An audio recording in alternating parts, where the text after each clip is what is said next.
Well, good evening, gentle folk, male, female friends. Love you guys. Welcome to Gumby Time again. Here we go. Welcome to another episode of Lights, Camera, Fight.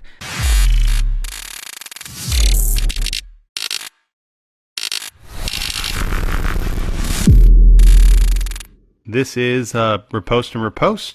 Hello, everybody. Welcome to another Stand and Stab. Tonight on Common Threads. Welcome again to Minimum Effort, the every other Wednesday night show where the jokes are made up and the content does not matter. And I'm your host, Jared Graham. Remember, we're all about building community, building each other up, so let's all have a great time. Let's all support one another. Everybody stay safe out there, and let's get started. So typically, regional tournaments and the annual TSL tournament is tournament level gear. Lunge, which is not what we're trying to do here. We're trying to do a defensive action. I have to bring it all the way over to here. And then drop into, and it kind of thrusts in, but it is a cut still, so it's an... This here, lunging strike. And what's important is the mechanics of what you're doing with... Check your phones, check your headphones, see if an ambush interview request is coming in for you right now. Action going from fingernails down to fingernails up. Going to be striking, so that gives us a closer target instead of trying to go to their right hand, which... And as we breathe out, push straight out in front. Real talk, like... Oh, I got 5 minutes. Okay. Who is your favorite Quarantine TV host? So, thank you guys again. You guys have a great week and enjoy the rest of Quarantine TV. I want everybody to stay safe, stay well. United through Sabers, everyone. Till we all see each other again, take care, United through Sabers, and have a good evening. And if I would like to encourage more people, if you have ideas for streams, if you'd like to be a guest, if you'd like to help behind the scenes, stuff like that, let one of us know. I could always use help. You know, we'll never turn down content. This is a community-driven thing, so I would love to see more from the community, and thank you to those who have been sharing. United through Sabers. Everybody have a wonderful evening.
Hello again, TSL family. We're back. It's session 5, Underground, TSL Love.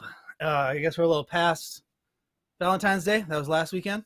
But TSL Love, session 5. We're here. I'm Thor, base my banner, mouth of the Midwest. Joined, as always, with Mr. David Laudenslager and our special guest commentator this evening, Mr. Bobby Zavala. Bobby, introduce yourself a little bit. I'm one of the Tennessee fighters. Everybody knows me as the ninja guy because I build ninja warrior gyms and coach that for a living. But yeah, I work over at a Taekwondo dojo part-time where we do Saber practice over in Tennessee as well. Very cool. Very cool. Yeah, like you said, we got some Tennessee fighters tonight. That's why we got you on the broadcast. We're very excited. We got 4 matches tonight. We're going out of country for the first time. We have a special stipulation fight coming up. David, what are you most excited for this evening? Hello, sir, by the way.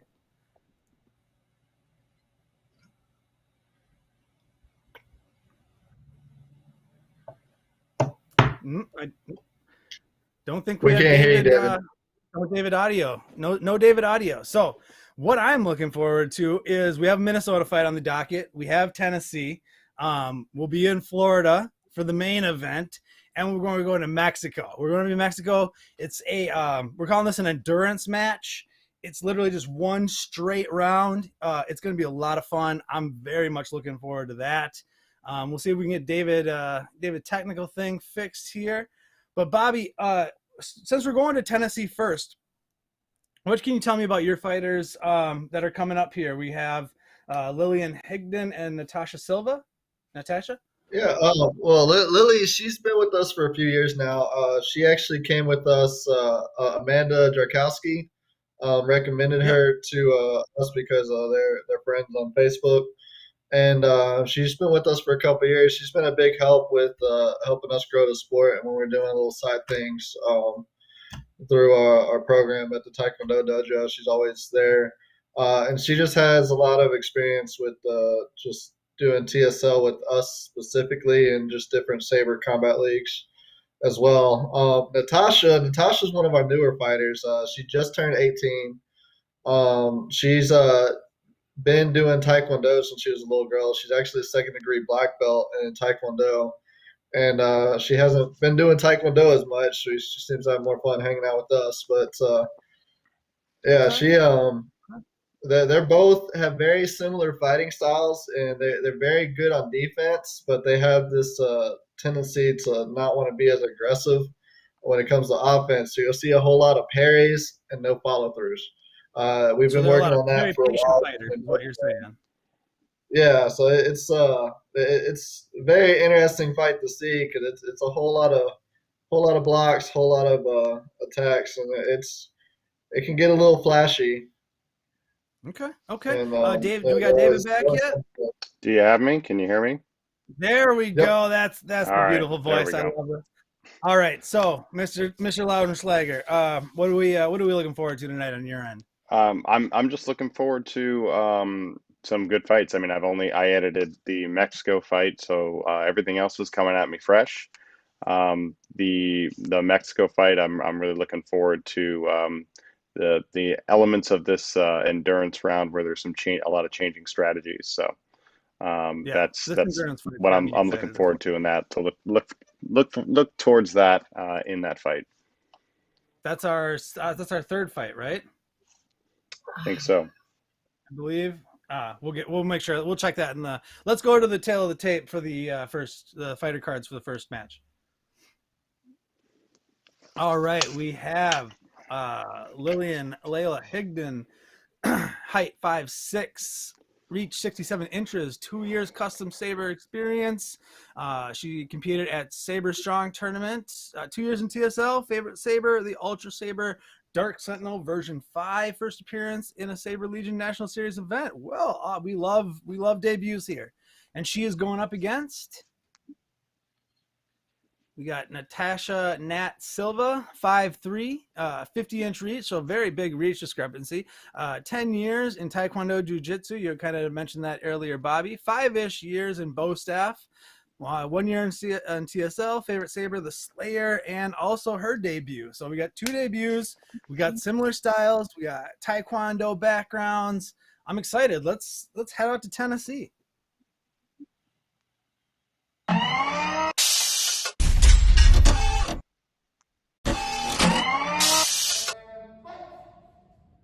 All right, here we go. Round 1, right off the bat.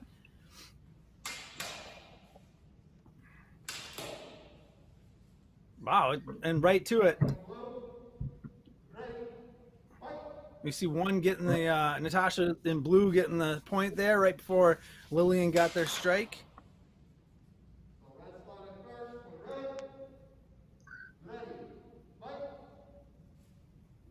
So what are you seeing early on here, David, from these two fighters? Yeah, I mean, there's a lot of engagement in the blade. That's the big thing I'm looking at. You know something?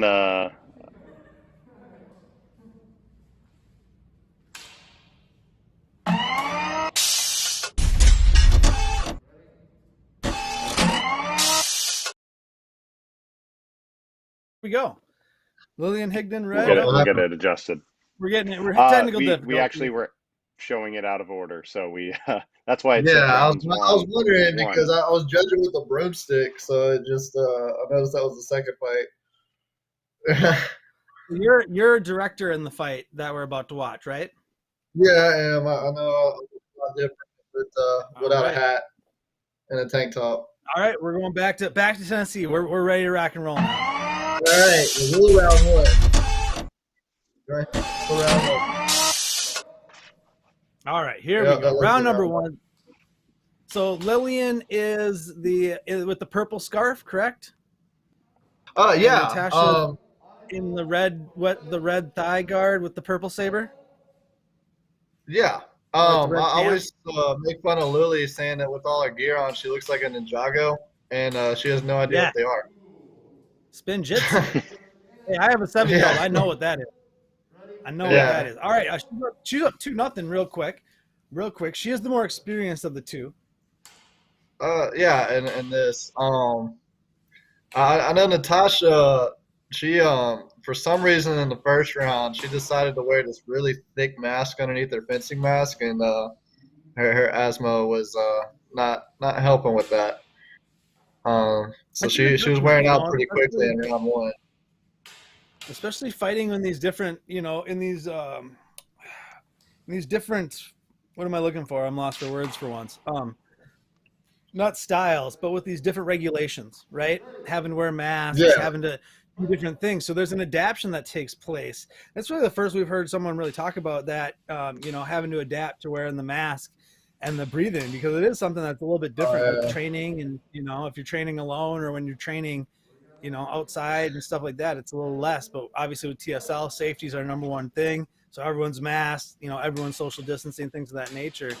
So that's definitely a different curve that you have to get used to. And she's down 4-0 real early. Yeah.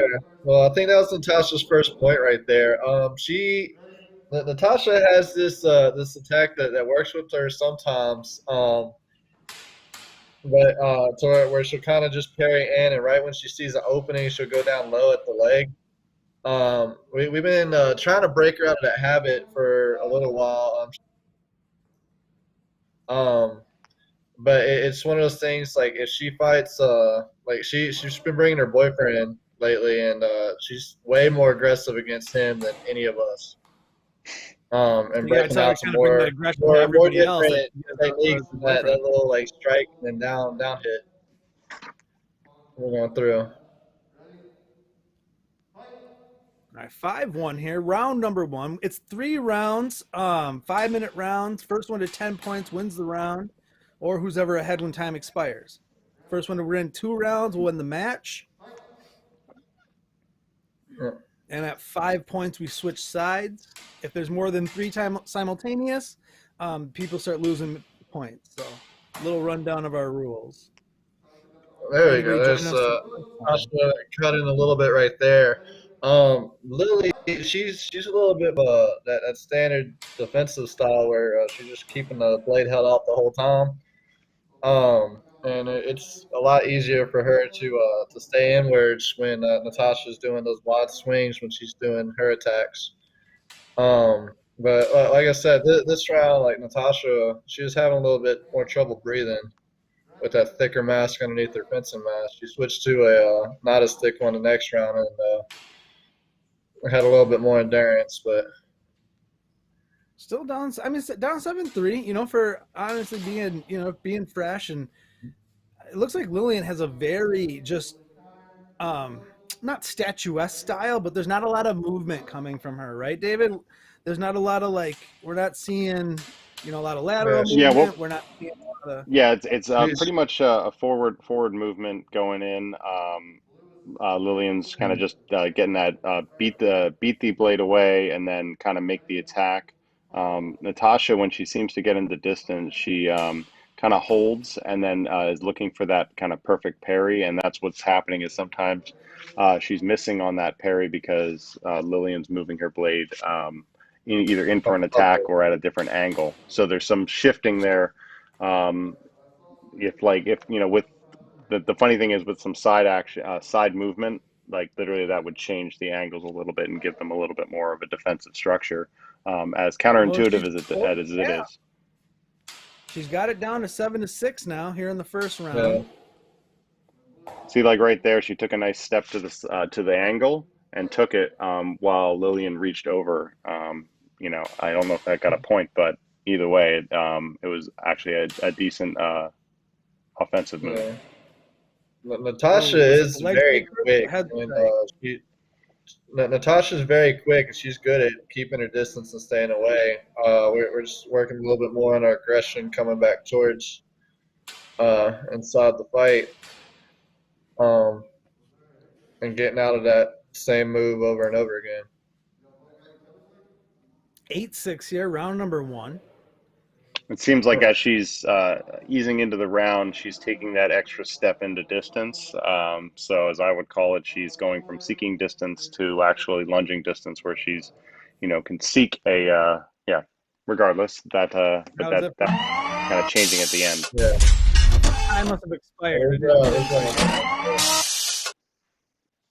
Sometimes we don't catch final exchange or that with the underground stuff. We don't have the mics and the things that for the directors that we'd have at like a championship series event or some of our other events. But so that was round 1. Obviously Lillian won round 1, 8-6. Keep breaking it down, David. Kind of break down Lillian's that forward, that statuesque style that she's taken advantage of, and her reach advantage. Yeah, obviously. Basically she has a reach advantage. She's controlling the distance. She's stepping into measure, forcing Natascha to always be on her back foot. And that gives her an advantage of timing because on the first hit, Natascha is taking a step back, and then Lillian is coming in with a second strike. And with that second strike, you know, she's finding that Natascha is, like say, on her back foot and can't pivot to maneuver out of the way or block because the blade has been properly dealt with. So that's kind of what's happening. That's giving Lillian the edge, but Natascha's adapting by moving to the angles a little bit more and getting into distance and not allowing Lillian to close the distance. She's closing the distance. So it's making some adjustments there, which caused the points to be closer than it was in the beginning. And like I said, for this next round, she does switch to a mask underneath her mask that's not as thick as the one that she's wearing. It might as well have been a quilt. She want to do some Harry Potter reference mask, but that mask might as well be a blanket. So it didn't work out too well. She was still close though, especially for being newer and Lillian having a little bit more experience. She still kept that first round. That was getting there at 4 points at one point. She got it down to 1 point right there at the end, and then only lost the round by 1 or by 2. Sorry, by 2. So let's go to round 2. Yeah, she has that Taekwondo background, so she has the experience. Double black belt? Yeah, she got the experience. All right, back up to Tennessee we go. There we go. Now we're back to round number 2. Lillian Higdon in purple, Natascha Silva in red, or the red pants. Ooh, there. Yep, Natascha right off the bat. There we go. Straight into the arm. So that arm strike got in there in the replay quicker than that head strike got in, and that was a great job of the replay. And Natascha is pulling away a little bit from that little wide, trying to go for the leg. So you see there, right there, Natascha's meeting the beat attack and then using her step and her body to force Lillian's blade down, and that's a pretty effective way to take care of that beat attack. Man, so she's using her body instead of her arms, which is much more powerful.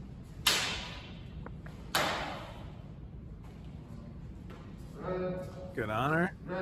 3-1. Honor is a big thing in TSL. If a hitter gets hit, they call it. Yeah, sometimes with these two fighters, especially too. Sometimes when I'm judging, I have trouble actually seeing if it hit or just missed a little bit. Yeah, you see that shoulder hit by Lillian before Natascha could get in there on the other shoulder. 4-1. Yeah. Starting just like that last round, you know, Lillian with a substantial 3-point lead and Natascha playing from behind. But she gets a point there, cuts the lead to 4-2. Yep.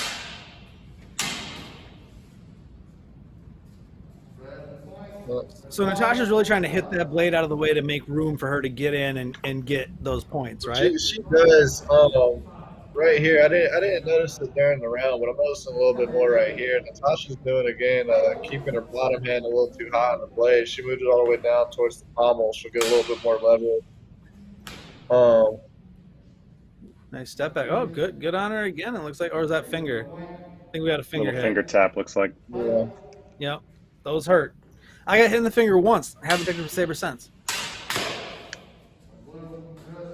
Yeah, I have 5-3. I have some HEMA supplies gloves just specifically for that. There you go. Man, I Lillian does a really good job of finger keeping that shots for blade. one of my gloves. Lillian does a very good job of keeping that blade forward, even as Natascha's trying to beat it out of the way. She keeps it where she needs it, and she gets those points.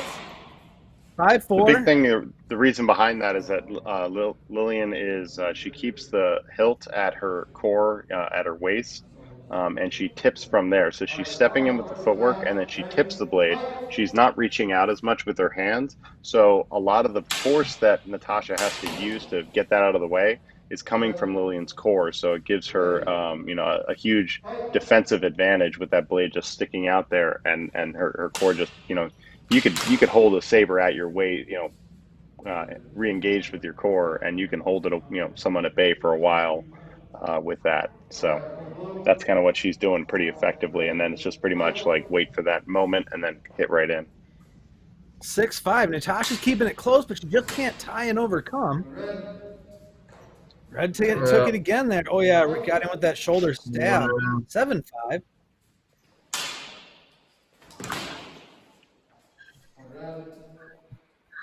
Another red point. 8-5 now.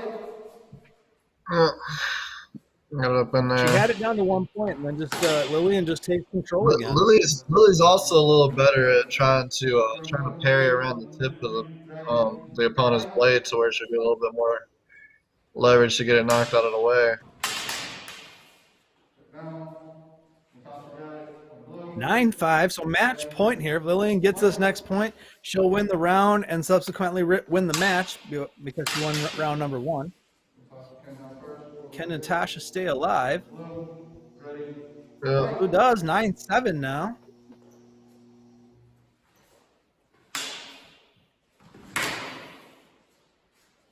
Man, Lillian just struck right through that blade. She drove the blade down and hit her in the shoulder. 10-7. Match goes to Lillian. Wow, very impressive victory from Lillian Higdon. 10-7. Natascha, very, very, good fight. But yeah, that was I like that forward style that Lillian just utilized the entire match. With a 17-inch reach, if you're gonna just stand there and stick your blade out and utilize the tip and utilize that line, hey, victory is hers. So what did you see? What did you see that I didn't, David? As I mentioned, Lillian very much operating from a stationary position, like I say, the hilt engaged at her core, tipping from her waist as opposed to using her arm. So wasn't really getting tired with those attacks or the parries. A lot of times she was just timing Natascha to step in and make that movement, and then she could just pretty much make her attack from there. So that's kind of what was happening. It's a hard thing when you're trying to overcome a reach disadvantage that Natascha was trying to do. So her ability to step in was really good. The problem being is that at times she was chasing Lillian's blade, which wasn't going anywhere. So some of it actually is more about like mental targeting and like, I want to target the body. I shouldn't be targeting the blade. That I need to protect myself from the blade, but then and then actually aiming for the body. So I think it's a targeting thing plus like some literally the width of a foot stepped off the line on some of those, and some of those hits go to her. It's a game of inches. It's a game of inches. Bobby, final thoughts on that match since it was two of your own. Yeah. Well, very, very similar style fighters. Especially when you see him spar any of us. Like especially like I know you've seen Clayton from the first TSL Underground fight when me and him fought. It's just a lot of defense more than offense, and they're trying to get him more aggressive, and a lot of it's just getting more comfortable with just doing this more often, to where they'll get more comfortable and know that it's okay to get hit. Natascha even bought that really heavy gambeson to take some pretty good hits just in case. Right, reps, man. Everyone, you get better with more reps. That's that's what it's all about. That's what it's all about. No, it's a great opening fight. I think the great job both. So now we're moving on to Minnesota. So when's TSL going to Yeah, open? So I'll field this one. So in a way, TSL is partially open. It is on a state by state and in some cases local basis. If you're in a state where the federal, state, and local recommendations are allowing you to gather, as long as you're following the TSL COVID guidelines, you can have meets and gather for meets. There is not any specific events. The only event right now we have nationally that's scheduled is TSL 5 at Combat Con at the end of July. And the underground events are happening kind of separate from meets, and that's why you only see, like 4, maybe 5 people in those. So they are happening using the same COVID-19 protocols that we established last year. So it depends on your state. For example, I'm in California. We're still not at a point where pretty much anywhere in the state that we can open yet, but we're getting really close to it. So as far as our tier system, to where we would allow people to gather for TSL meets. But I know like Tennessee can meet, and like Minnesota and Florida and other places are at the point where their state and local guidelines indicate that they can. So long-winded answer, but the answer is we are open for meets. It just depends where you are, because in certain places, there are restrictions by the state and local governments. Go to find the COVID guidelines and protocols if they do want to, get together, if it is allowed in their state? Where can they go find that information? That stuff should be on our Facebook group. I'm pretty sure that's the primary place where that's going to be. Mainly you reach out to your charter rep. Your charter rep should already be aware of what is happening and who, if they can meet or not. It is kind of their decision, a rep or facilitator's decision. That's their responsibility to determine the length of safety if they feel they want to. So. And we are also, with those states that can open up, we are accepting new underground submissions as well, aren't we? That is correct. If you're in an area, we did have charter reps are all aware of some specific guidelines. So this is kind of, not that none of these followed those guidelines, they did, but just to kind of improve the quality and standardize. We have a couple, things that we have recommendations and requirements that we've had for underground, and we are open for business, ostensibly for future submissions to be included in future episodes of Underground. And that's reach out to your charter rep about that. The Facebook page, the group in your local charter. Well, the guidelines themselves, I don't know if we published them specifically other than to charter reps.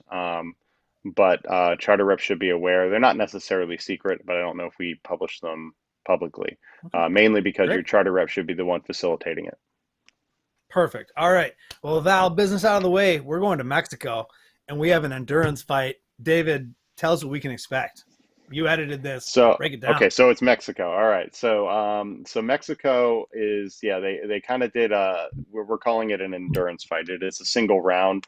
Ostensibly it was 10 minutes or a first to 10.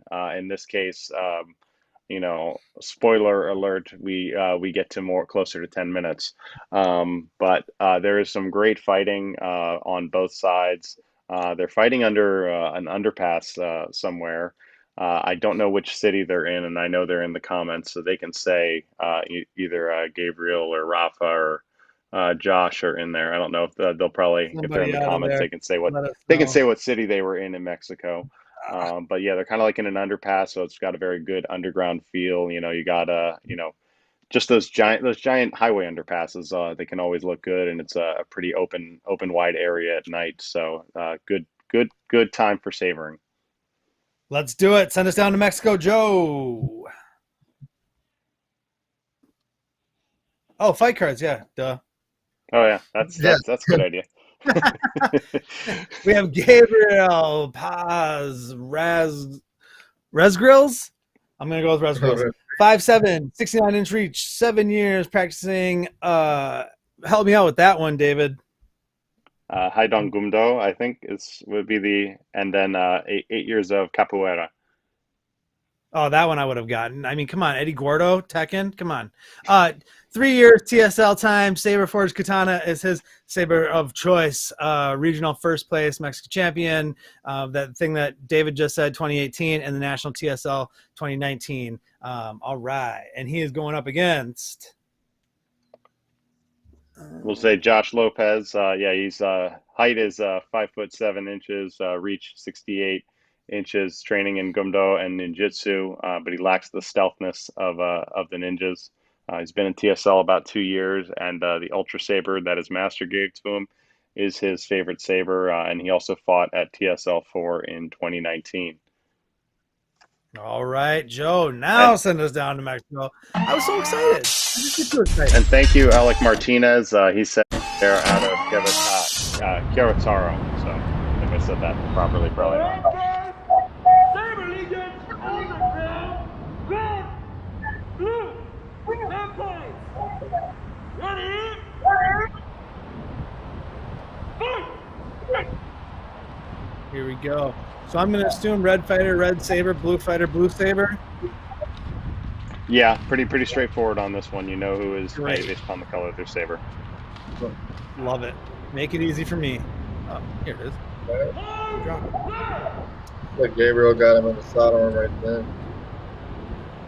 So normally we have 5-minute rounds. This is just one straight 10-minute endurance fight. I love it. I want to see some more stipulation matches going forward in Underground. I think that's something we could definitely...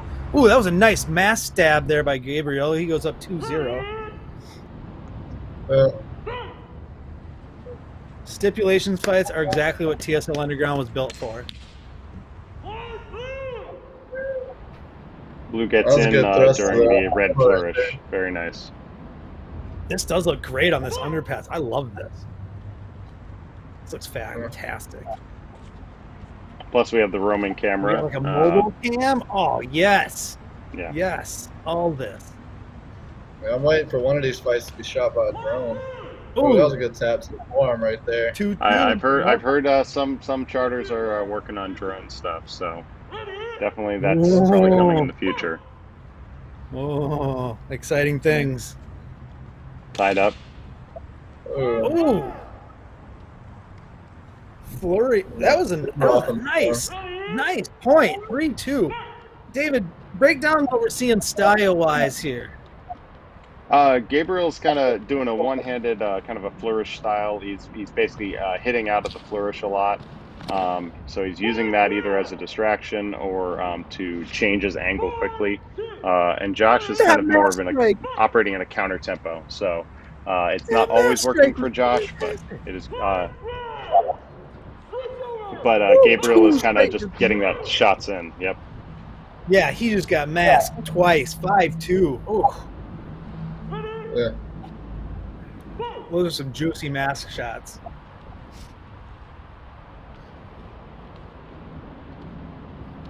So now that's what we're seeing out of Gabriel. What are we seeing out of Josh? Well, now Gabriel's kind of switching to a two-handed. So one thing you'll notice in this is they both kind of switch their styles a little bit as the fight progresses. So Gabriel will switch between this one-handed and this two-handed style. The two-handed, is very reminiscent of kendo, but I assume that's the Gumdo experience. I could be wrong there, but I'm assuming that is part of the two-handed element there, where he's in that very much kendo-like stance. Oh, that was a Another good shot point, to the elbow 6-2. right there. Seems like Josh is just bouncing around trying to wait for Gabriel to flinch a little bit so he can get a good thrust in. Looks like we got a gear adjustment. Yeah. Gear. So am I right? Is it just the director and the two fighters, and then the camera And the camera person, and that's it. Yeah. I love it. I love it. That's all you really need. All you really need to do an underground fight. Well, almost looked like Gabriel kind of ran into the punch Josh's Saber. They gave him the point there, though.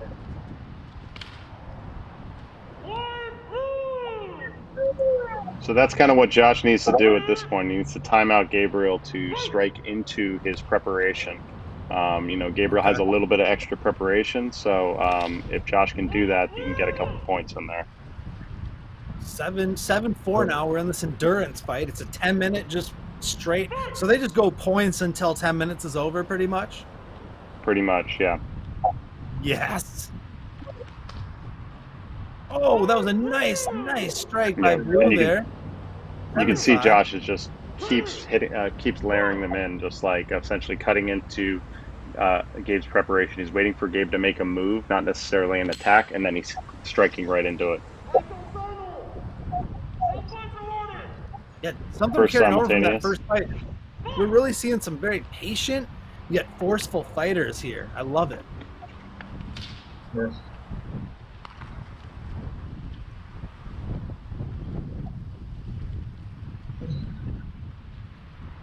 Bobby, if you were ever to fight in a stipulation match, what stipulation match would you want to fight in? Gabriel goes up 8-5 here. You talking about like what they're doing with the endurance thing? Yeah, like an endurance match, like a Saber on a pole match. I don't know. I'm throwing anything out there, you know. Well, I'm pretty energetic, so I do like to bounce around a lot. So it really just depends on how much work I can get there. Yeah. Maybe like a falls count anywhere or something like that.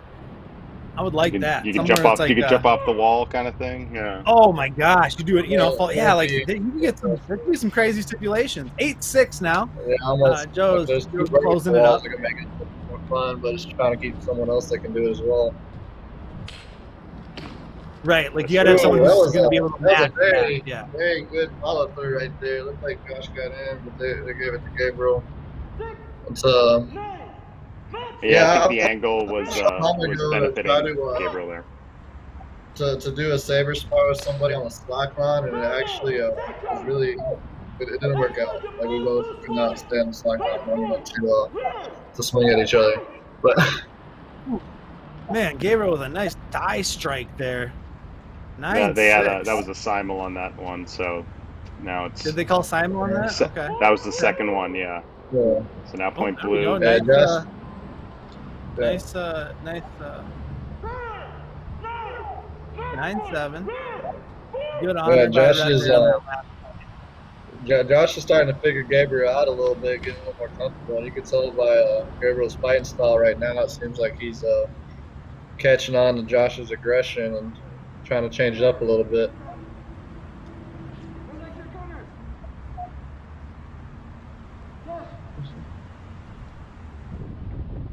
Finger call there. Yep, no fingers. 9-7. Yeah, it's Rafa Castillo is the director. For those commenting about how in control he is of this match. There you go. What are they saying? Rafa Castillo is our director. He's just saying he's very much in command. Oh yeah, he is directing this match. He is full on directing this match. This match isn't directing him. 9-8. Oh, that looks like another simul. Right. Yeah. So we're losing points, right? That's the third. Take him away. 8-7. Yeah. Player catches up from seem on one side, and now it seems like anyone's game right now. Ooh. Like Josh just kind of read that like a book. And you can see Josh is now picking his shots. Before he was struggling to find his target, and now he just kind of picks that shot. Yeah. All tied up at 8.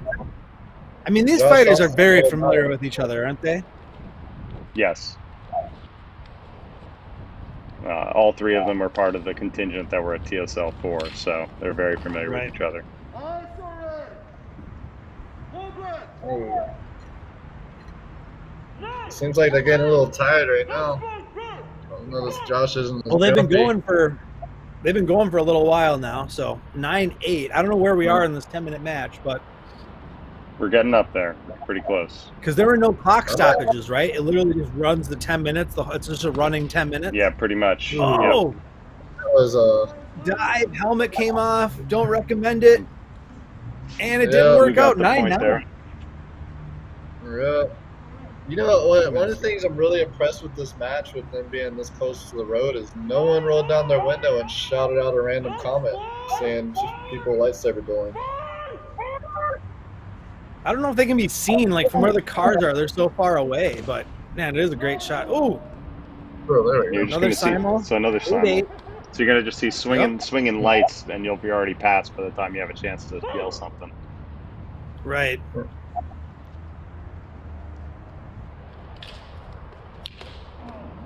Ooh. Oh, nice mass strike. 9-8. Yeah, Josh Gorgeous was mask. overreaching there, and he got punished for it. Well, you stick one arm and start just flailing one arm out there, and you're probably going to get hit. I'm just saying, you know. Well, he didn't commit to that lunge either, so he didn't close the distance. Gabriel sitting on that If you're high gonna guard, lunge, so commit to the lunge. it's kind of where we play this chess game. Oh, Yeah. another simul. Both of them lost their power on that one.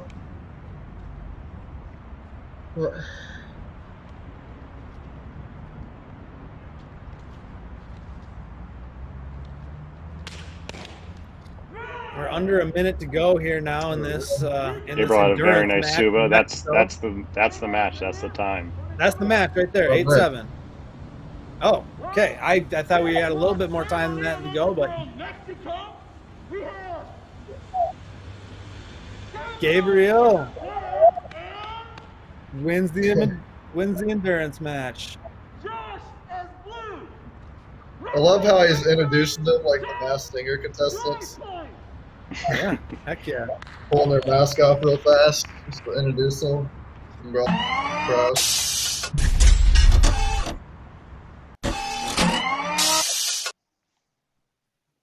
There you go. Boom. Let's go. God, bringing it. Our first stipulation match. I loved it. That was some energy. That was, man. What did you love about that match, Bobby? I mean, I like the venue. Like I like how it was down on the ground. Josh's fighting style, I can relate to pretty well because we're both pretty jumpy, energetic people. I could tell he has a whole lot of endurance, and if I ever get the chance to fight him, I know it'd be a pretty fun, energetic match. For sure.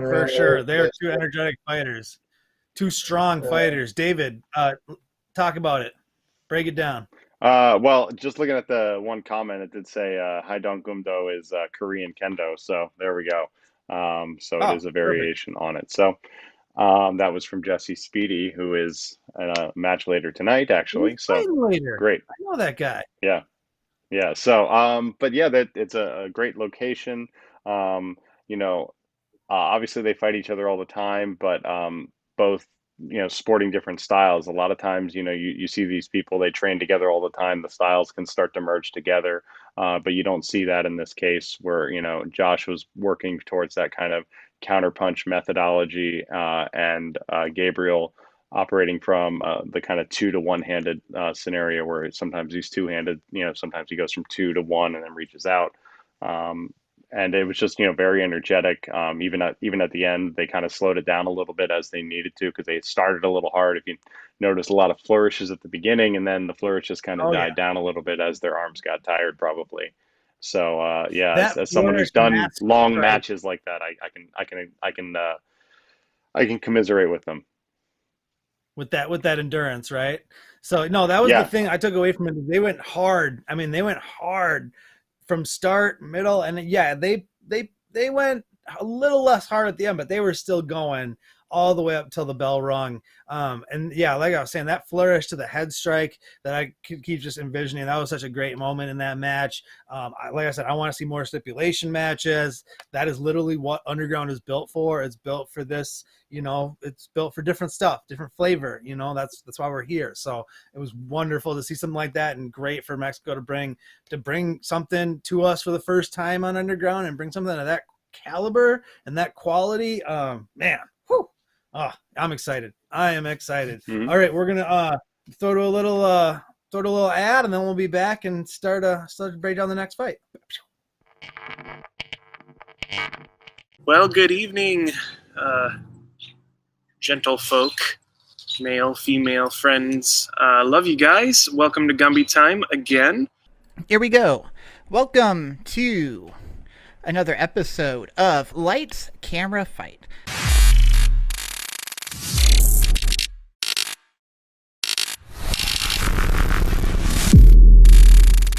This is Repost and Repost.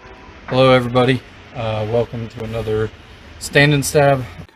Tonight on Common Threads. Welcome again to Minimum Effort, the every other Wednesday night show where the jokes are made up and the content does not matter. And I'm your host, Jared Graham. Remember, we're all about building community, building each other up. So let's all have a great time. Let's all support one another. Everybody stay safe out there. And let's get started. So typically, regional tournaments and the annual TSL tournament is tournament level gear. A lunge, which is not what we're trying to do here. We're trying To do a defensive action, I have to bring it all the way over to here. And then drop into, and it kind of thrusts in, but it is a cut still. So it's an This here, lunging strike.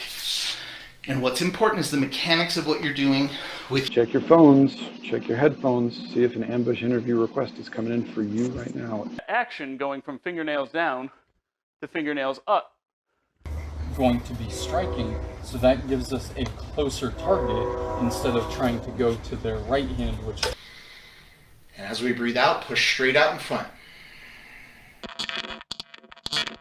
Real talk, oh, I got 5 minutes. Okay. Who is your favorite Quarantine TV host? So, thank you guys again. You guys have a great week and enjoy the rest of Quarantine TV. I want everybody to stay safe, stay well. United through Sabers, everyone. Till we all see each other again, take care, united through Sabers, and have a good evening. And if I would like to encourage more people, if you have ideas for streams, if you'd like to be a guest, if you'd like to help behind the scenes, stuff like that, let one of us know. I could always use help. We'll never turn down content. This is a community-driven thing, so I would love to see more from the community. And thank you to those who have been sharing. United through Sabers. Everybody have a wonderful evening.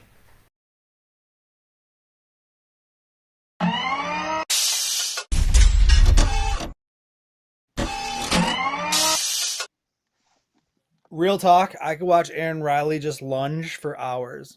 I'm just gonna say that. I'm just gonna put that out there. Quarantine TV on the Facebook group, Saber Legion Facebook group. Watch that. It's wonderful. I mean, Deivid, you're a host. Yeah, I am. Right now, we've had some great theme weeks going into specific styles from England. We had Joseph Swettenham out of England. We had a small sword one out of Italy. We had Kilt Week this last week, talking about different Highland broadsword sources and how we apply them. And that's across the 3 shows that are going right now. And pretty soon, Aaron Riley will be back with more exercise and training, and hopefully somebody out there that has an idea for a show and they want to put it out there. Please reach out to us and contact us. Or, TSL podcast or something like that may be starting, in the next month or two. You never know what might happen. Things happen all the time on TSL. Is That's it, why Thor? you need to join the Facebook group and, like the page and, subscribe to the YouTube channel and all that sort of stuff. Because there's constantly things going on. I guess we're kind of bearing a lead. Right now, TSL has gone through a whole transition of our leadership. I am the lead, the team lead of the media team, so I will be helping lead us into this next wonderful age of lots of content, hopefully diverse content of all kinds across platforms. So there's going to be stuff on YouTube, stuff on Facebook. So please, please make sure you're in. If you're not in the Facebook group, be in the Facebook group. If you're not subscribed to the YouTube page, there will be content coming across all those platforms. Like a TSL podcast. We're going to try to get some of our 2019 footage that never got released put out there. A lot of stuff in the run up to TSL 5. Even I'm before learning we dance moves, even try and get better at like the TSL TikTok page. I'm trying to teach myself the TikTok dances. They're like something like that. I'm getting there's there. a TSL TikTok dance. Hey, it's all happening, man. It's all happening. we'll get there. We're moving around. There'll be some social media expansion as well. I TikTok, but I might figure it out just to help y'all out with that one. If Joe can teach me those sick edits to where I like grab a saber and then in like 7 different sabers as I do something cool, and then while I dance and things. Thor, everything you do is cool, so I don't know how you're going to take it to another level. Right, yeah. Super cool that right here. All right, let's go. You know what? We're going to Minnesota, where I am. Takes to the Frost Dome. Let's go to some fight cards, and then we're going to the Frost Dome in Minnesota. It's freezing here. It was negative 50 last week. I'm not even joking. Julianna, Alex, 5'1". Reach needs help getting things from top shelf. Well, 5'1". Training, untapped potential. Don't we all? 4 months in TSL. The US Eon LEV2 first appearance. God, I love debuts on this show, and that mask was fantastic. And she'll be going up against Aymee Thurston, 5'5", 67-inch reach, 2 years custom Saber experience, 2 years in TSL, a Vader Vault Legionnaire, one of the best Sabers. First appearance in a series event, the double debut. We got double debuts. Debuts all over the place. Everyone's debuting. So Minnesota, you'd think I know more about these fighters because I live in this state, but I don't get out much. So they fight in the Frost Dome out there. Mr. Charley Cummings is going to be directing. So let's go out to the Frost Dome and see what Minnesota has to offer.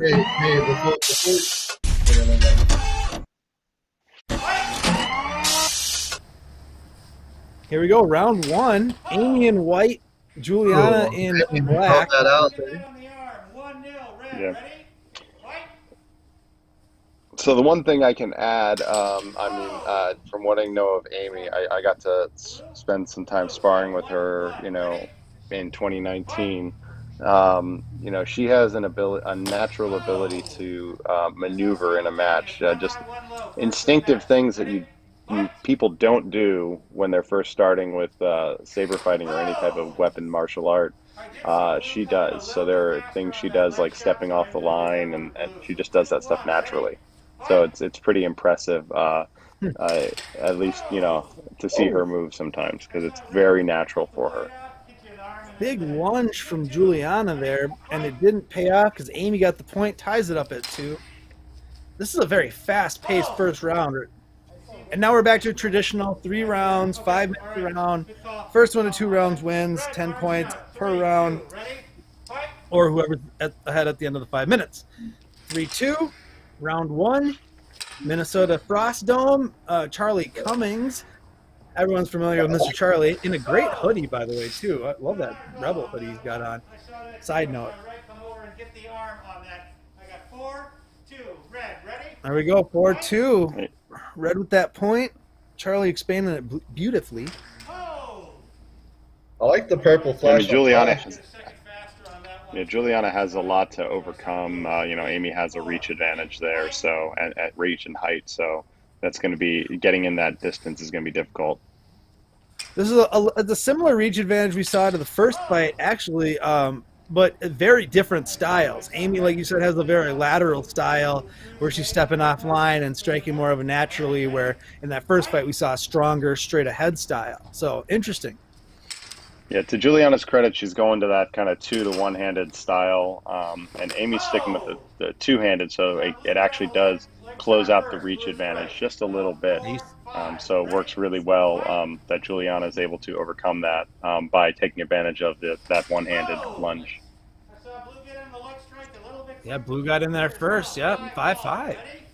Wow. Tight first round. Tight, fast first round. And she's doing something interesting. You know, a lot of us, you know, if I was lunging in, I'd be thrusting on someone.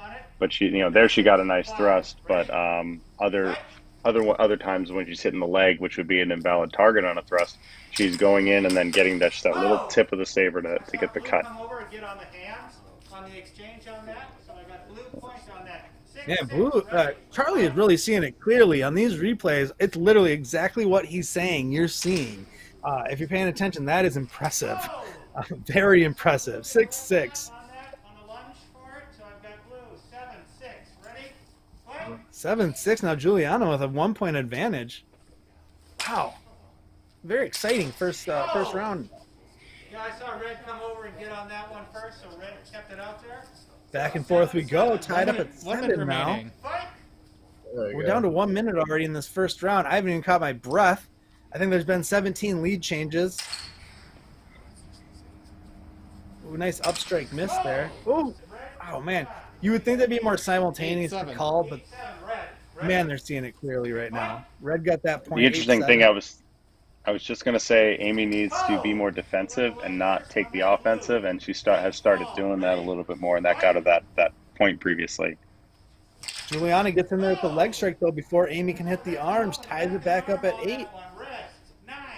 Yep, Red on the upstrike gets the arm, 9-8. Charley, man, seeing it clearly. And that's one thing we talk about is making sure that until the point is called, you hit multiple times. She kind of rested on the arm, and then you see just these little taps on the arm to show that there is a cut taking place. 9-9, match point here, and it seems like this 5 minutes went by in a blink of an eye. 30 seconds. He's going to take round 1, 30 seconds to go. Last point of the round. Good honor called by Julianna. Little inside of the arm strike by Aymee. First round goes to Aymee. Holy buckets. Joe, take us out. Catch my breath.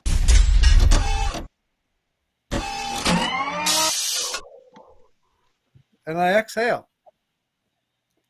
I can't speak. So somebody, Bobby, what did you see in that first round? I mean, it was fast. I mean, it was very energetic. It was a lot closer than I was going to be once it started moving. They're both very good at getting in. It seems like a Red fighter was a little.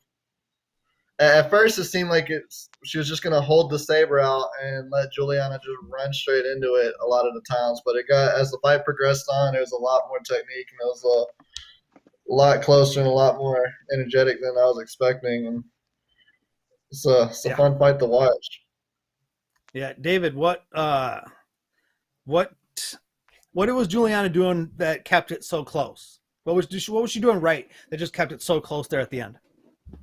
So basically, she would get into a measure for lunging, and then she would kind of take that lunge.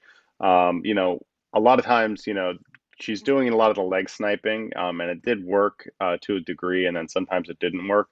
But the big thing that she was doing that was interesting, even though she's slightly off balance, she was taking it to the outside. So she's like leaning her body to the outside of where Amy's blade was. So it takes just that extra second for Amy's blade to get there with that little bit of lean.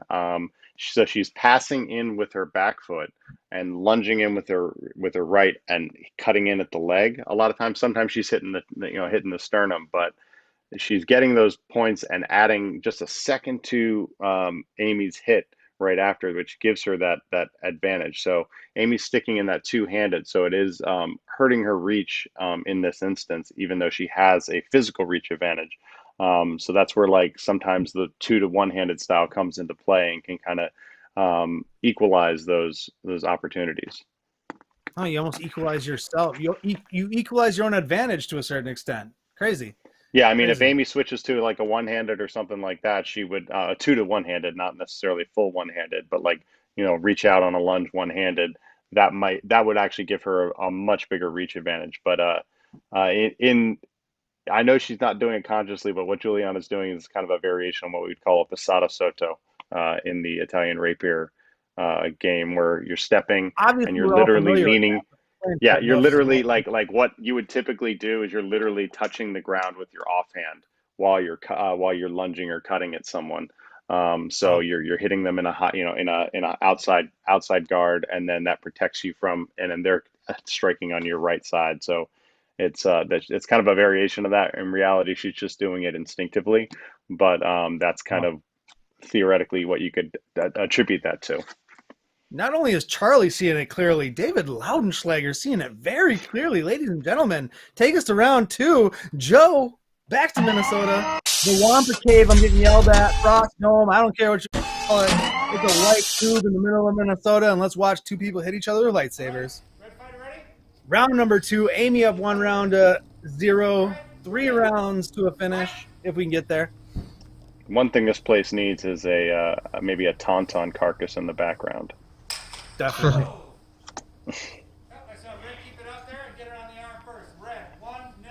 Red gets the opening point, 1-0. So now Amy's got that height and reach advantage, but she stays real low in her stance. Does that also cut down on her reach advantage, David? Yeah, it is going to. The other thing it does is balance-wise, it does put her weight a little bit forward, because you can see her head's tipped a little forward. So it takes longer for her to recover back into her stance. So with that head leaning and kind of her back arch, it's taking longer for her to recover from a strike. So when she moves in, if Julianna hits the timing right, like right there, Aymee can't. You can see her knees are bent. She can't move back at all quick enough. I know she's Julianna getting some points here, but you can kind of see that's where she might struggle against this one-handed style. Did she stop? Oh, very nice, very nice parry. Oh, that was very clean. 3-2 should be very clean envelopment. 4-1. Okay, she might have hit on Charley's angle. That's possible. Yep. And part of it is also it's not reality; it's what the judges see. So it's right. Ooh, that was a good parry right there, but it doesn't seem like any actually turns that. See her turn that blade there at the end, but yeah, no points awarded. 4-1. Yeah, one of the things that works really well is you can just twist your wrist sometimes on those close angles, and you can just get a nice little cut on an arm or something like that. It shortens your range, but if you're already that close, it doesn't matter. Julianna was out leg sniping, and she got hit in the elbow for it. 5-1 now. Seemed like Aymee baited her a little bit on that. Yeah, Amy's just precision with those draw cuts. She's more successful than I am with draw cuts, so good for her. Yeah. Well, I mean, that last point she got, it seemed like she was going more in circles all the way around until to get Julianna to think that she's going to keep being repetitive, and then she just lunged forward, finished with the point. 3-5 blue. Yeah, that's the big thing, is that Amy's taking those side steps, and it takes if she times it right on the angle, she's making Julianna miss a little bit more. So that is one thing that Amy's doing with some of those lateral moves. You went high, you went low. I'm going to call first time of the match. Ready? Fight! First simultaneous called. 1 minute remaining. So no points lost on the first one or the second, but the third and everyone thereafter loses points. Blue, get on the back of the arm on that one. Blue. 4-5. Ready? Blue hit the back of the arm and hit the leg before Aymee was able to do it. So that was she was covering her bases there. 5-4. Like you said, even when you lunge in, strike, and then keep striking, right? Like you keep moving that blade because you never know, Yeah, until you hear that hold. I mean, sometimes people have that tendency to. Yeah, nice. 7-4. 7-4. Ready? Fight!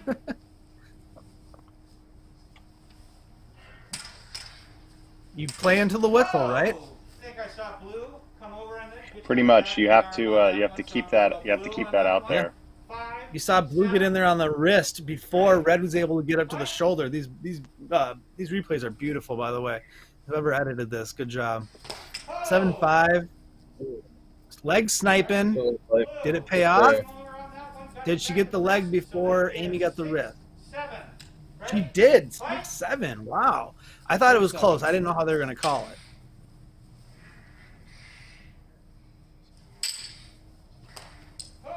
Oh, ooh.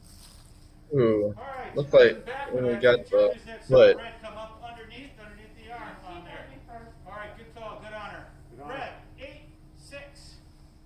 8-6. 8-6. Fantastic. Oh! Okay, we have 2. Oh, wow. Look at that. That's the key thing.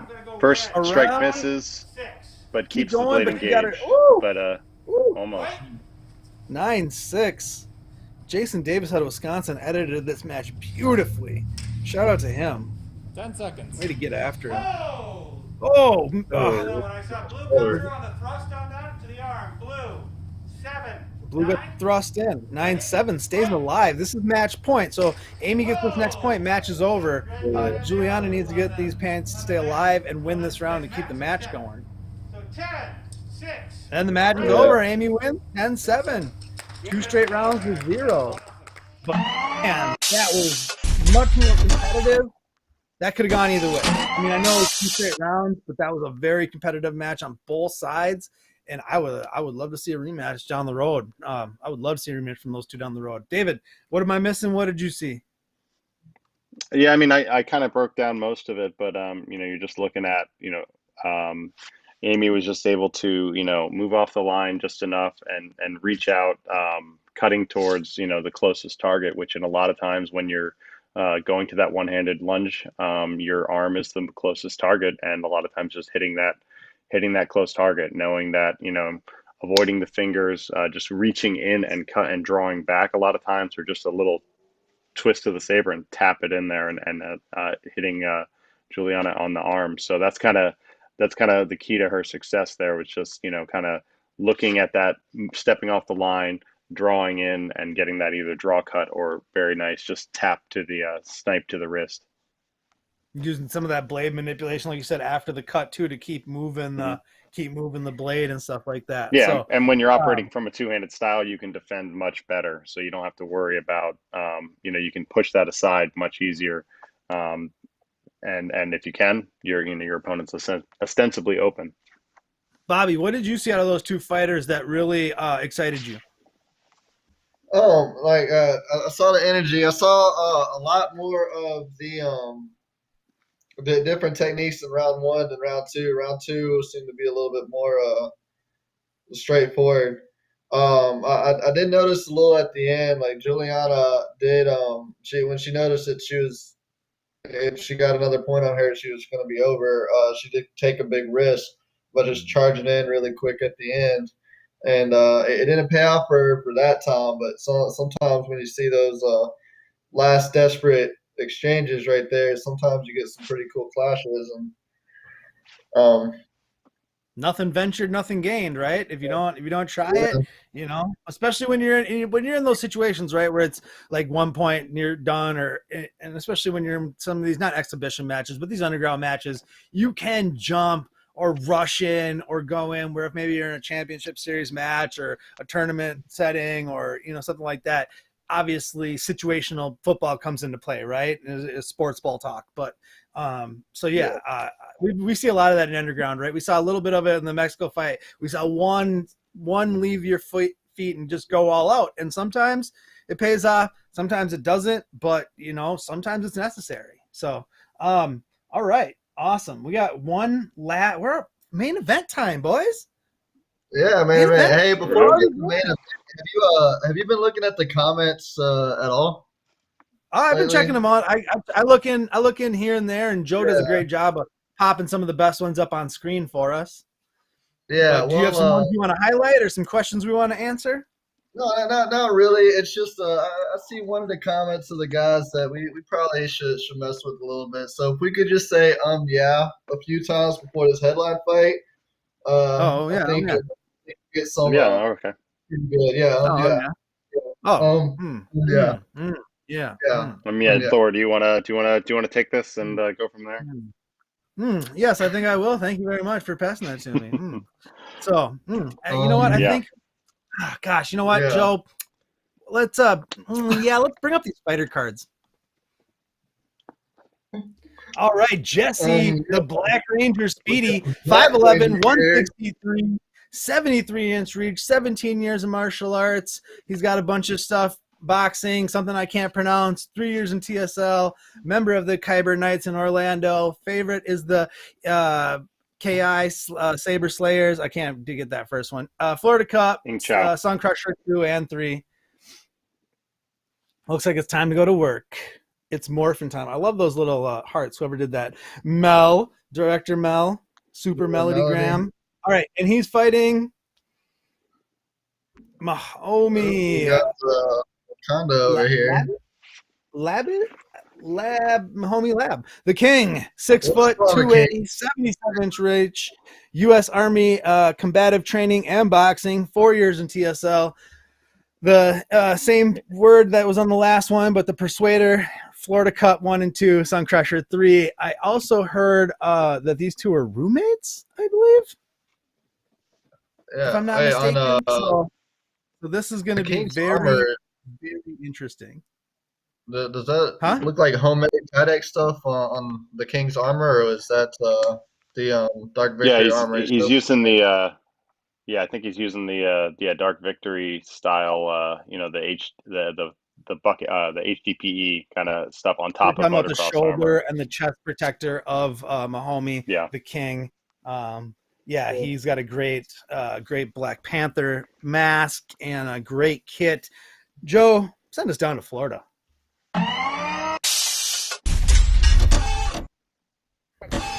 These are two fighters who know each other very well.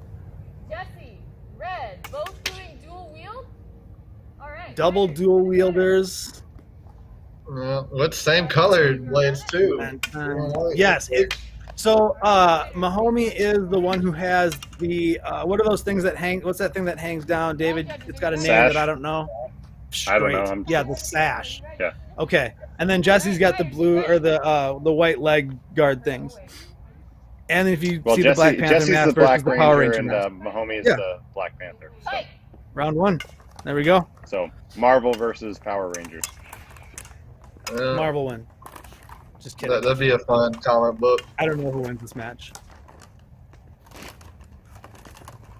Some nice back and forth. Ooh. I saw red, get blue on the leg.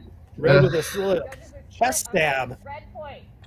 And you can see very much Mahomey coming in with that kind of boxing pop right after he got hit tagged in the leg there. So he definitely made Jesse pay for it. That boxer bounce.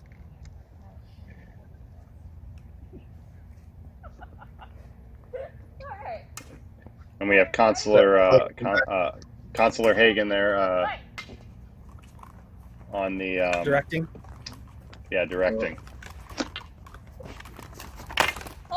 Okay, when you're dual wielding, David, what's the key to dual wielding? Well, I mean, there's a couple ways to do it, but the main thing is that both your blades should be moving at the same time. One defending you, one protecting you. You shouldn't do kind of a tap as much, because when you get into the tap, you are leaving yourself open on one side. So, but then if you were moving in with both weapons in at the same time, you are also making them have to deal with two weapons at the same time, and it's harder for the brain to process that. I was just going to say, my brain would have a real tough time processing someone throwing two things at me at one time. So you see right there, Mahomey comes in with the left hand, and then with his right hand he's coming underneath, so he's hitting at the same time. So that's a very effective method of doing it. So I don't know if they called that for... Okay, they called that simultaneous, but either way, that was kind of a good example of what he needs to do. So I was mixed up on my roommates. That was Alec and Nathan. These are tag team partners fighting each other, so they are very familiar with Jesse is Alec's tag team partner. Oh, yeah. See, I get all my facts mixed up. You're mixing everything up. It's all good. Thank goodness David's here. We have Alec. Alec is the other line judge, so he's there line judging. He's the Red Ranger. Yes. Host of whatever the name of his show is on Mondays. There's lots of Power Rangers in From Jesse. Oof. From Jesse. 2-2. Hold. Oh, that was good. A hit to the chest right there. Unfortunately, I did not see, so we're going with the judges. It is blue point. Fighters. Blue gets the point. Goes up 3-2. Fight. I love the clanking of Mahomey's armor when he's jumping around.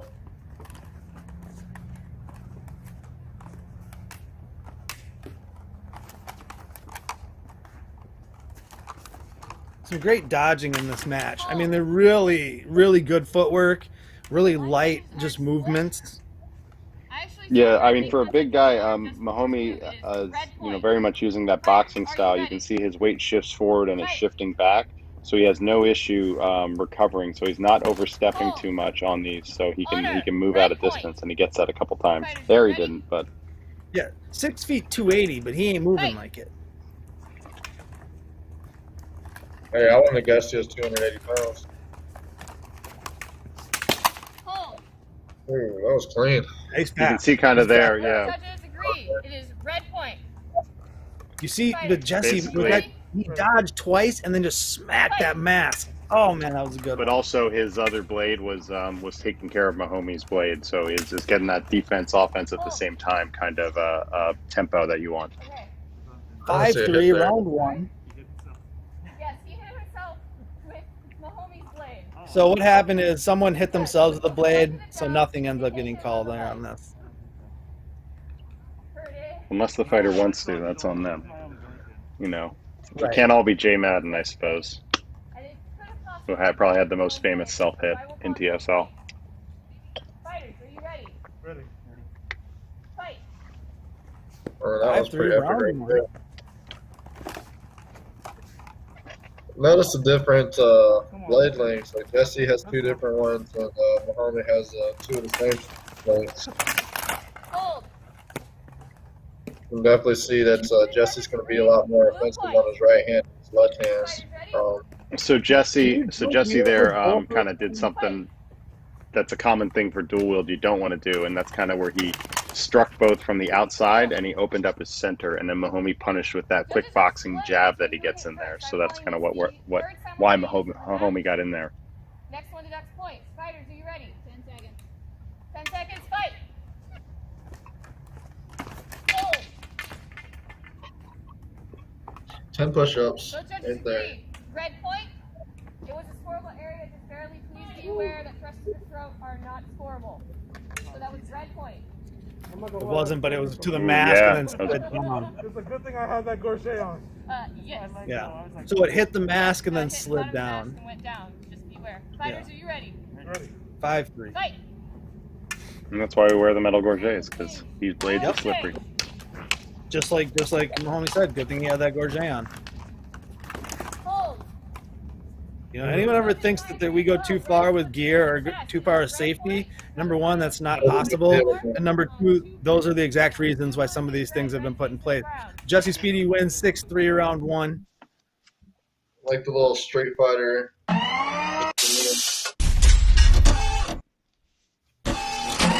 Yeah, all the editors have their own little touches on the matches, which is always nice. So, David, break down round 1 for me. Pretty much, what Jesse was doing was he was just working Mahomey's time. So he was working Mahomey's rhythm that he was establishing, and then waiting and waiting for either a maneuver in the outside of the Saber. Sorry, I was just reading the team Sithras. But basically then Mahomey was getting those jabs in there, but sometimes they were taking a little long because his blade is up here, so it takes that much longer for the blade to get there. And then Jesse, in the meantime, gets that quick cut or thrust in there. Yeah. Mahomey's kit is dope. That's a good comment. I'm going to stick on that comment. Not talk about the previous ones. Bobby, what did you see out of that first round? Yeah, I saw, noticed a lot of the flashiness between the fight. I saw Mahomey that is very, very agile for a big guy, for as big as he is. I was pretty surprised about that. Jesse Speedy, he seems to have that left-handed defense and then right-handed offense as he's going in, where you can see him jumping around just waiting for a quick parry out of his left hand and then a right-handed jab as he's going through. His fighting style with the Black Ranger gear, it actually does remind me of the original Mighty Morphin Power Rangers. Watching them fight around just like that. Oh yeah. Oh, you watch them flip around in the 90s. some that kind of thing, right? Yeah. All right, ready? Let's go. Round 2. Oh wait, no. All right, round number 2. Jesse Speedy, with the white shin guards. Oh, they both have white shin guards. Mahomey with the Wakanda Black Panther mask. Jesse Speedy with the Power Ranger mask. Round number 2. Jesse up 1 round to 0 over Mahomey. Mahomey needs this one to stay alive in the match. 3 rounds to a finish. 5 minutes a round. 10 points per round, or whoever's leading at the end of time. So Mahomey occasionally drops his saber down to his leg, and the one thing that it hurts is that the amount of time it takes for him to get that into position for a second action. But there he kind of kept them both high, and then it kind of worked for him. But when you're dealing with a fast competitor like Jesse, you want to make sure that you're there with that defensive action, because at worst case you can get him to walk into it. Just stick the blade out there and let him walk right into it, right? Judges agree. Red hit first. Red point. Fighters, you ready? That was just a timing thing there. Mahomey did the right thing, got both blades out, but he probably didn't close the line, and Jesse was able to get him on the inside. And again, familiarity, right? These Florida fighters are all pretty familiar with each other. And this was taped. This was taped quite some time ago, actually. I forget this was taped back in, I don't want to say, I think it was late in the fall when this was taped. Mahomey up 2-1. Whatever this very, very important call is, what did you see? I think we both saw Jesse come dangerously close to the nethers. Okay, I saw it as well. So the director's just checking with their line judges to see what they saw. Possibly low blow. Yeah, it was close to 1, so they're just calling no. 2-1. Keep it moving.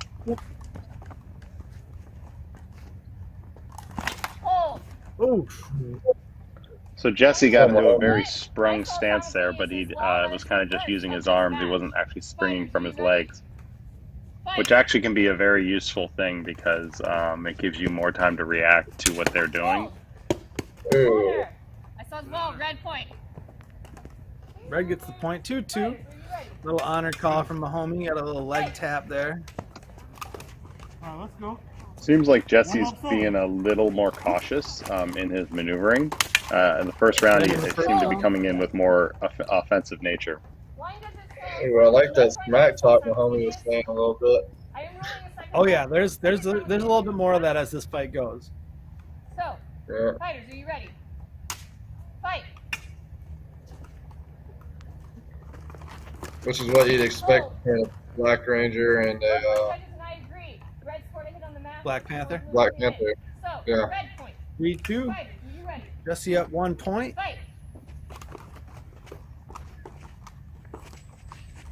Yeah, you can really see out of Mahomey's boxing style. So some of those lateral movements, he moves like a boxer, right? Yeah, pretty much with Mahomey. If Jesse doesn't get in on the first intention, Mahomey just engages with that jab, and it's just nice and quick, pop, and gets in there. Ooh, good hit to the face right there. Fighters, are you ready? Was that one of those cases where Mahomey left it out there and he kept kind of twisting, moving his wrist, manipulating the blade, and he got that point, right? That's all you need. That's all you need. Yeah, that was a good run right there. Hold, and your time. You're both holding up red. All right. Oh, look at Alec there to help. Is there an agreement? And I am as well. Red point. Even though his other Velcro on his other leg's out too. Fight. Or is that just my leg? Right. Look at that stance. Ooh. Yeah, he does really open up that middle, right? Oh, he got the chest stab though.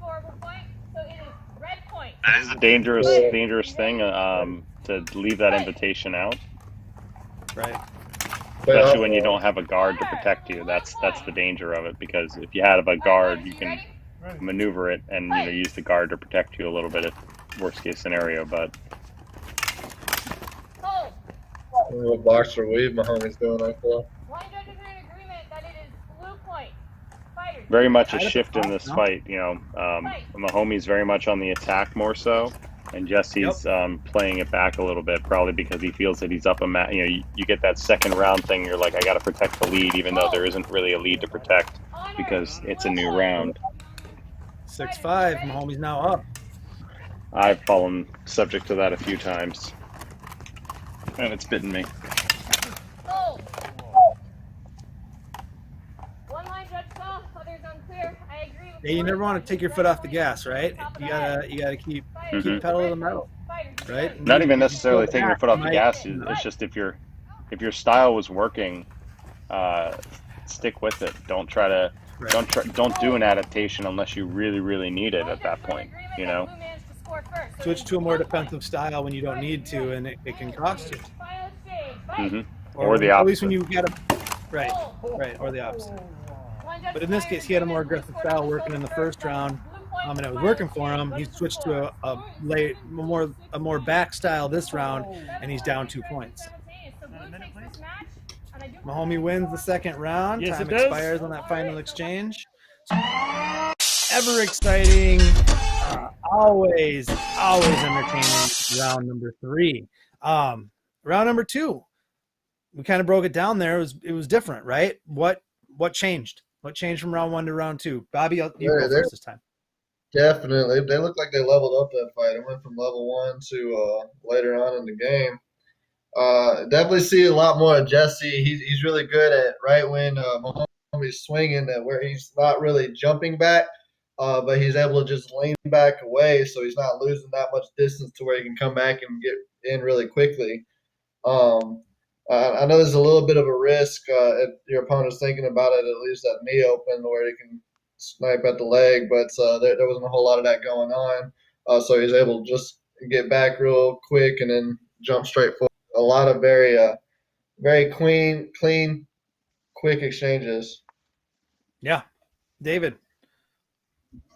Yeah, the big thing, I talked about kind of, both blades moving in, and Mahomey does a good job of keeping Jesse busy with that. So with Jesse going on the defensive, Mahomey is kind of coming in where it's like he's coming in with one and then there's another one coming in, and he tries to handle both, but he can't necessarily do it. And Mahomey gets those quick jabs in, and if he doesn't, Mahomey follows up with another, and if he doesn't, Mahomey's already back in with the other Saber. So he's basically just keeps pressing, and that was the key to success in that round. One of the comments we just saw talk about pacing yourself. Dual wielding is very cardio intensive. Burnout. Maybe something to look for in the next round. Let's see if this affects either one of those fighters. But yeah, let's go round number 3. Let's go Wakanda forever.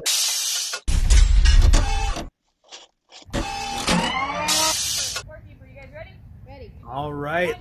The ever important, always entertaining. Fighters, are you ready? Ready. Round 3. Here we go. Pro tip. Jesse Bring Speed. out the Megazords.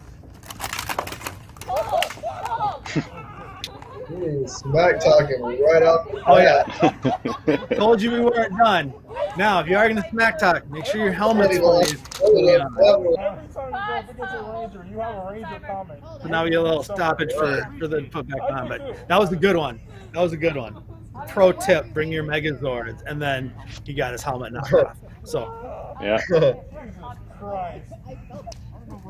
This trash talk can go one of two ways, right? You know what I mean? Like it can either be a real advantage to you or a disadvantage to you if like you get the other person too fired up. Oh, it's always an advantage to the spectator. I always find it's to my advantage because I don't trash talk anybody. I just keep fighting and let my fighting do the talking. So. Ooh, I like it, David. No points awarded on that first exchange. Like a trash talk might get you a nice shot to a nice tap to the head to remind you I'm still here. Hey, whatever that DB said to Tom Brady in the Super Bowl didn't work out so well for him. So that's all I'm saying. Exactly. It can go both ways. 2-0 sports ball. Jesse's up 2-0 on this pivotal third round. In the main event, TSL Underground Session 5, TSL Love I didn't see any hit there. Both line judges saw a scored point, and it was scored by red. It is red point. Fighters, Red got in there with a quick, it was a quick stab. I think it was a quick stab with the left hand, so the other line judge had the angle where the camera didn't. Man, Mahomey just came with swing after swing after swing, and Jesse was just backing up, dodging, but he finally gets that point, gets on the board 3-1. Hold. All right, line judges agree that there was a point scored by red, so red takes a point. Fighters, are you ready? Red takes the point there. Fight. And you can see Mahomey's kind of slowed down on that. When he's engaged, he's engaging there, but he's kind of being a little more cautious about his strikes. He's not moving with the same intensity that he was in the second round. It's also the third round, so you have to be tired too. So That's what I was just going to bring up, right? So did Mahomey end up using too much gas in round 2 to take round 2? So Jesse had that kind of laid-back style in round 2. He was conserving energy, right? Maybe waiting for this round 3, which is a dangerous game to play. But it may look early on like it worked to his advantage because Mahomey doesn't seem to have the same vigor and gas that he had in round 2. Honestly, that's how you can win some of those long matches. Is that cardio means a lot. If I've definitely planned fights for winning that way. So.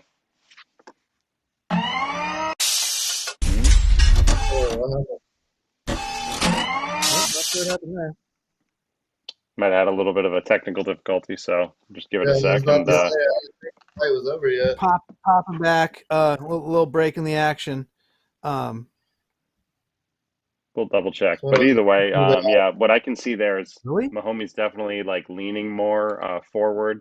That forward back kind of balance that he was having there didn't necessarily was showing that there was some slowdown there in his in him. So let me just let's just see what's going on here, and we'll figure it out. Joe is our man behind the scenes, so he's probably doing a bunch of things to fix it, or he's having a heart attack. So yes, exactly. So we'll get it figured out, and we will get you the rest of that match. In the meantime, like we said, Underground is reopened for submissions. So if you're talking to your charter rep, we can accept new submissions. Other things, just to mention the people who edited everything tonight, put everything together. Our animations are created by Jason Knight. Joseph Pavlenko is behind the scenes, kind of literally directing the whole thing. Thor and Bobby and myself are on commentary, and Thor and I each edited a match, and Jason Davis from Wisconsin edited 2 of the matches, and Melodie Graham is our producer, so she's kind of keeping us all organized, getting everything together, getting these lovely fighter cards, the posters, contacting our fighters, getting all the information, a lot of work there. So she's constantly keeping us together where we otherwise would fall apart because trying to think of anything else I can add because I'm stalling a lot. So okay, let me 100% Fairness and Conversation Act. That was my match, and for some reason when it bounced, it decided it wanted to cut off the last 5 minutes, and we didn't notice. So it ends with Jesse winning 10-4 in that final round. But yeah, for some reason Joe said it cut right there at 5-2. So when it bounced to a file, it must have cut short. Do you have the raw footage? Which is just weird. Joe would need the raw footage. That's the problem.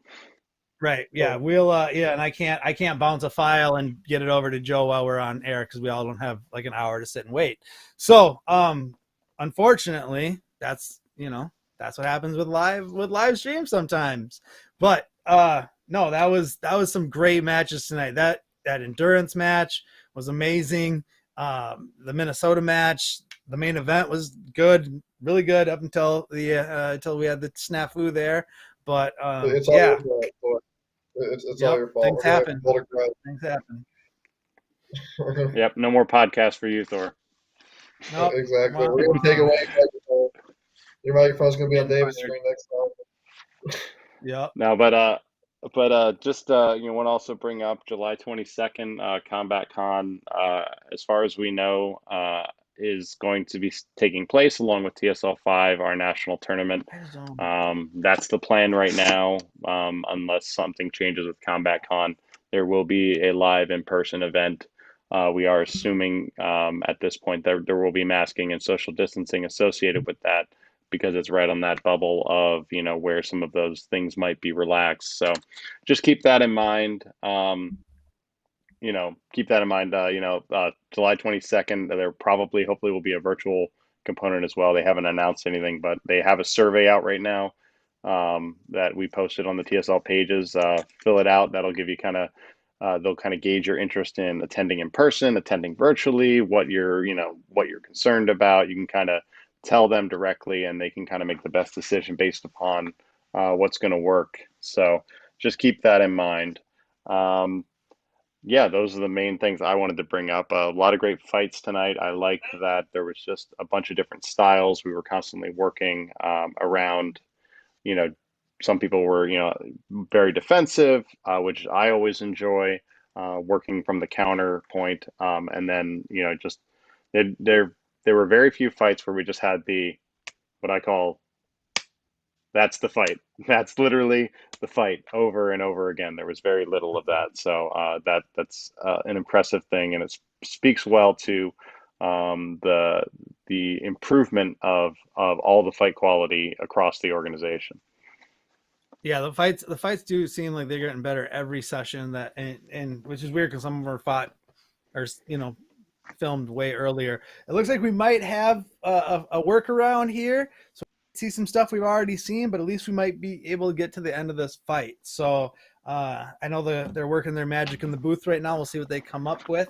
I know, David, you were talking about Combat Con and filling out the survey for if you're going to attend. And yes, there we go. We're going back to Florida for the end of the main event.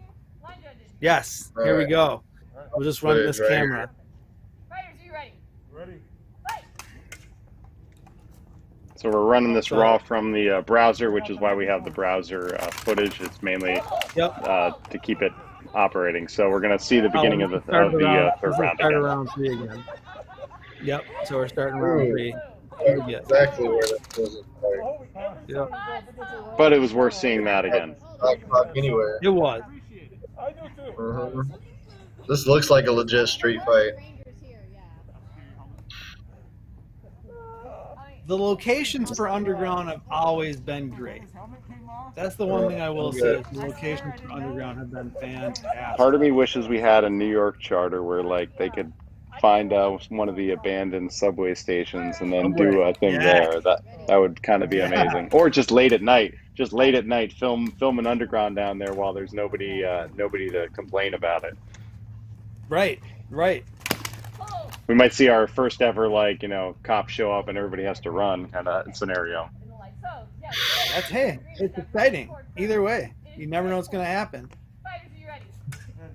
Maybe the cops will watch, be part of it.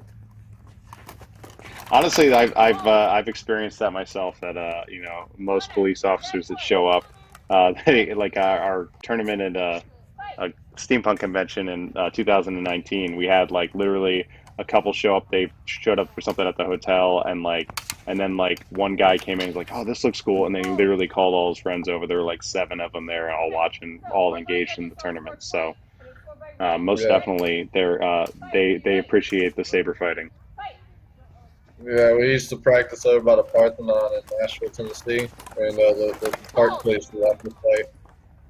All right, just before bring out blue makes score points, so blue does get a point. So I think now we're just about back where we were. Mahomey is, like I say, keeping the advantage when he's in distance, but there's some of that fatigue happening there, and Jesse's able to take advantage and get those quick lunges from the outside. Right, like I was saying right before it cut, right? Mahomey used a lot of energy to win round 2, to get to, take over round 2 and get that momentum back. And did he use too much to where now Jesse can kind of take that advantage back in round 3 because he's a little bit fresher in the tank. Mm-hmm. One line judge is in agreement, the other one is abstaining. I believe I did see blue hit first, so blue takes this point. Fighters, are you ready? Fight! I think it's 5-2 right now. If I'm not So the mistaken. stance that Jesse's doing, I'm curious where he learned it. It's very reminiscent of a rapier fighter. He's actually one of the best ones in the world. Not that it's a very different style. So, but it's very much that sprung stance where he can quickly spring out with a lunge, and give as little tell as possible of what his lunge is. So, Robert Childs is that rapier fighter, but he operates in that very much forward, back knee, back leg down, kind of where you can spring right off of it. So it's very interesting. I mean, it might also be kind of a variation on a sport fencing, but I'm not sure. Where you kind of bounce off the ball of your back foot. Well, you're also waiting for the opponent to come in. You're letting them make a move, and then they can't see what you're doing because you don't have a tell. You're not winding up. You're not bending your knee weird or anything like that. So. Okay. Yeah, I don't know Jesse's background too well, but from certain sports, like I know that they have that Mahomey free running academy and a lot of parkour where it was a lot more natural to bounce around like that, do sports like that. 7-3, I think right now. Line judges agree. Red man should score a point first. Fighters, are you ready? 8-3. Fight. Late in the third round. There was a Jesse says it in the comments about a type of eskrima that he's using, so it's a variation on eskrima. I'm going away for a match. Fighters, are you ready? Fight. All right.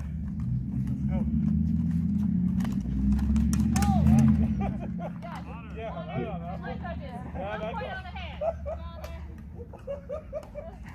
Just a touch. Fighters, are you ready? Fight. 9-3 at this point. There you go. Yeah, right there. You might have hit him in the belly there. The line judge saw a thrust think. to the abdomen by Yeah. red. All right, so no So point. Jesse didn't get the blade up enough to hit on the sternum. So he took care of the outside blade on the left side really well, and then just hitting the abdomen.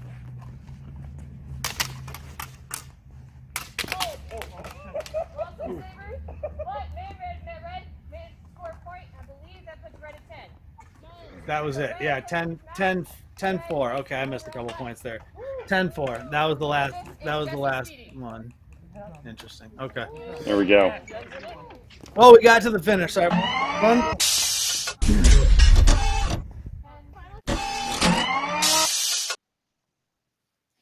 Got to the finish though. So Jesse Speedy takes that third round, takes that first round. Kind of like I was saying, I really think Mahomey just turned up too much gas in that second round, taking it over, winning it, getting that momentum back, and then Jesse kind of just recaptured it with being a little fresher in the third round. What did you see, David? So yeah, what I saw was definitely that, but Mahomey was definitely still keeping up the pressure when he was in distance. So he was still getting those hits in, those punches in, but he wasn't pushing in as far as his footwork. His footwork was definitely slowed down. I mean, if you monitor from the first round to the third round, you could see he's very bouncy in the first round, and then there's no bounce happening by the third round. That's the downside to some of those more agile footwork stances where you're doing a bounce. It also happens sometimes with modern Olympic fencers who they come in and they kind of get that bounce. And then, especially when you're working on concrete or something like that, it can be harder on your knees. It can tire you out more. There's more pressure on your joints. It's like Joe Pavlenko used to fight in a more of a fencing style, or behind the scenes guy, or a more boxing style. And now it doesn't do it as much. So he's much less bouncy on that. And I think it helps with the endurance a little bit. So it's finding the right balance. I think that works for Mahomey. It just may not work in the long run. So an alternate strategy to combat that slowdown would probably be all he would need, because Jesse was kind of conserving his energy with that kind of sprung stance. He wasn't moving too much, and he could conserve his energy and just get those quick thrusts in there. But when you dual wield and you have that boxer style, it's kind of a double-edged sword, right? They're both taxing cardio wise. So you're tiring out every single joint, every single limb, every part of your body. So it just makes it that much harder. He dug deep. Both those gentlemen put up a great match. The entire card tonight was wonderful, amazing matches, myriad of styles, myriad of places, everything. Bobby, what did you see out of that main event? That main event, I was really surprised. Every time I see a big guy, even in any sport that I see that can move as fast as someone like Mahomey is doing, it's always impressive to me. He did have a little bit of a cardio disadvantage, as I saw, but I definitely like you could tell that these two fighters, they're very talented, but they are also obviously having fun with it. Of course, with the smack talking, going back and forth, and just taunting each other the whole time. And it's from a spectator point of view, it definitely makes people want to come back and watch more of it instead of just the standard straightforward fighting as we're going forward. Right. Mm-hmm. Well, we tap danced while we were searching up footage for a while there, so I think we covered all our outro stuff. So, David, do you have anything you want to say before we say goodbye to the people? Well, we covered Combat Con, we covered Open for Underground, submissions in the future. We covered those two things. Quarant TV, as you saw in the ad, we have shows on right now, Monday, Tuesday, and Friday, and probably coming soon, Aaron's back on Thursday. Always looking for new show ideas for that. That's pretty much it. We don't know as far as a specific date on the next Underground. Yeah, we don't know yet. That's going to take time. Yeah. I got a question about the Underground submissions.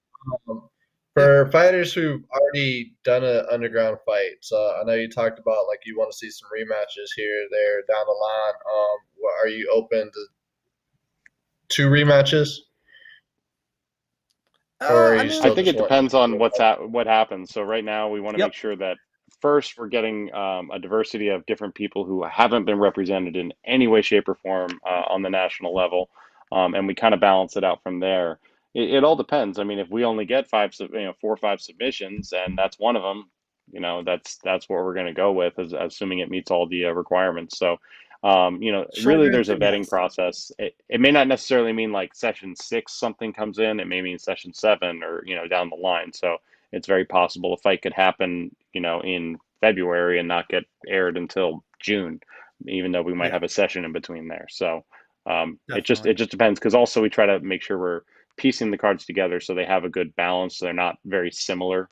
We wouldn't want if everybody fought like Ryan Kappas, we don't want every fight to look like Ryan Kappas versus Ryan Kappas all over again, even though that'd probably be very interesting. Ryan Kappas, but I just mean I can't everybody fighting in a kendo style. We don't want to see. We want to see that variety. a good variety in there. So we'll try to always use the best fights, for that session and how they all mix together. Same way we would any championship series match. We try to get the best variety of matches. And then blend them. So that's it. I've been Thor. Baseball Banner is my channel. You can find me, Mouth of the Midwest, Baseball Banner. Like I said, the Saber Legion, their Facebook page, their YouTube page, the Facebook groups, charter reps, ask questions, be active. There's Quarant TV, lots of stuff. We're coming back for myself, for David, Bobby, the whole Saber Legion family, united through Sabers. Love y'all. Till later. Deuces. Take us out, Joe.